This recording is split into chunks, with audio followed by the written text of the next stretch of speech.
যা চাই সব যদি দুনিয়াতেই পাওয়া যেত তাহলে এটা দুনিয়া না, জান্নাত হয়ে যেত। কিছু এলোমেলো ঝড়, কষ্টের দমকা হাওয়া, কিছু অপ্রাপ্তির ভিড় তোমায় কষ্ট দিবে, যন্ত্রণাগুলো পাহাড়ের মতো দেখবে, মাঝে মধ্যে বুকটা ভারী হয়ে আসবে। তবে কখনোই হতাশ হইও না, ভেঙে পড়ো না, কারণ এটাই দুনিয়া। এখানে সব চাওয়া পূরণ হবার নয়।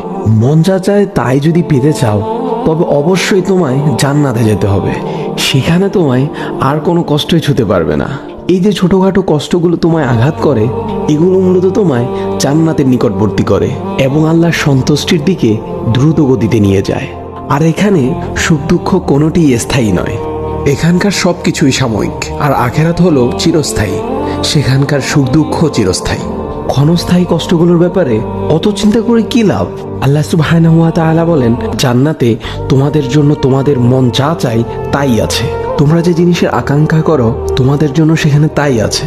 সূরা ফুসসিলাত আয়াত নাম্বার 31। তাই স্বপ্নগুলো আখিরাতের জন্য বাঁচিয়ে রাখো। হতাশ হয়ে নিজেই নিজের উপর জুলুম করো না।